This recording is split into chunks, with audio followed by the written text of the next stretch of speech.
Problems ఏ లేవని మీరు మాట్లాడడం సమంజసం కాదు. బీయింగ్ లేడీ, బీయింగ్ ఉమెన్, మనకు అలాంటి ఆడపిల్లలు ఉన్నారు, మన ఇళ్ళలో అలాంటి ఆడపిల్లలు ఉన్నారు.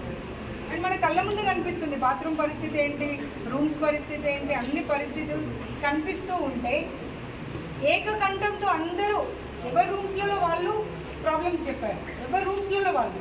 ఒకరు చెప్పింది ఇంకొకరికి తెలియదు, ఇంకొకరు చెప్పింది ఇంకొకరికి తెలియదు. ప్రతి రూమ్కి వెళ్ళాను నేను, ప్రతి రూమ్లో చెప్పిన ప్రాబ్లమ్స్ సేమ్ ప్రాబ్లమ్స్ ఉన్నాయి. మీరు అంటారు కదా అంటే లేదు అలాంటి ప్రాబ్లమ్సే లేవని, మ్యామ్ అంటారు అలాంటి ప్రాబ్లమ్సే లేవని. అలాంటి ప్రాబ్లమే లేకపోతే అందరు పిల్లలు అవే ప్రాబ్లమ్స్ ఎందుకు చెప్తారమ్మా? మీ ఫోన్ నెంబర్ తీసుకొని మీకు వినిపిస్తాను అవన్నీ చూడండి. అంతేగాని తప్పు ఉంది సరిదిద్దుకోవాలి అనే దిశగా ఆలోచించాలి కానీ అసలు ప్రాబ్లమే లేదు, అనవసరంగా చెప్తున్నారు, ఇష్యూ చేస్తున్నారు, కరెక్ట్ కాదమ్మా. ఆ బాత్రూమ్ మీరు రోజు వాడండి, వెళ్ళి రోజు అక్కడే స్నానం చేయండి, మీరు రోజు వాష్రూమ్కి అక్కడే వెళ్ళండి. లీకేజ్ ఉండే చూడండి రూమ్, ఆ రూమ్లో పెట్టండి ఈ మ్యామ్ని ఒక 6 నెలలు, అప్పుడు తెలుస్తుంది.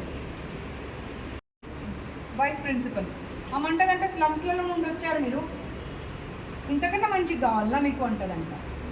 ఏమ్మా 1,50,000 2 లక్షల రూపాయలు కడుతున్నారు వాళ్ళు, నువ్వేనా? రా ముందుకురా, ముందుకురమ్మా. వీళ్ళు స్లమ్స్లలో లాగా కనిపిస్తున్నారా మీకు? చెప్పకపోతే అందరు చెప్పారు, ఒక్కరు కాదు అందరు చెప్పారు అన్నమాట.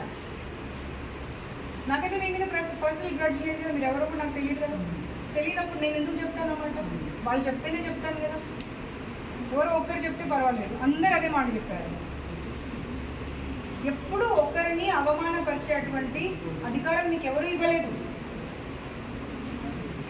సరే వాళ్ళు స్లమ్సే అనుకుందాం, వాళ్ళ పేరెంట్స్ ఆ ఫీజు కట్టే పరిస్థితిలో లేకున్నా కానీ మీ దగ్గర చదివిస్తున్నారు చూడండి, అది గొప్పతనం. దాన్ని అప్రిషియేట్ చేయాల్సింది. పోయి స్లమ్స్లో నుండి వచ్చారు మీరు అని మాట్లాడటం ఎంత కరెక్ట్? అది కేసు పెట్టవచ్చు మీ మీద తెలుసా, వాళ్ళని ఆ రకంగా సంబోధించినందుకు. మీకు పంపిస్తారు, రికార్డింగ్ పంపిస్తానా? అవునా? చాలా ప్రాబ్లమ్స్ ఉన్నాయి, టీచర్స్ ఉన్నారు కాబట్టి భయం అవుతుంది, అందుకే చెప్పడానికి వచ్చాను. మీ ప్రాబ్లమ్స్ అన్నీ వాళ్ళతో మాట్లాడడం జరిగింది. అసలు మీకు ఏ ప్రాబ్లమే లేదనేటువంటి మాట వాళ్ళు చెప్తాను. వాళ్ళు ఎంతవరకు సమంజసమో వాళ్ళ విజ్ఞతకు వదిలేస్తాను. నేను వెళ్ళిన తర్వాత ఏదైనా వాళ్ళు ఇబ్బంది పెడితే నేను మా ఫోన్ నెంబర్ ఇచ్చి వెళ్తాను, నా పర్సనల్ నెంబర్ కూడా ఇచ్చి వెళ్తాను. ఏ ఇబ్బంది పెట్టినా సరే ఖచ్చితంగా నాకు కాల్ చేయండి, మ్యామ్ మాకు ఇలాంటి ఇబ్బంది పెడుతున్నారని చెప్పండి. నా పర్సనల్ నెంబర్ వచ్చి పెన్ ఉందా?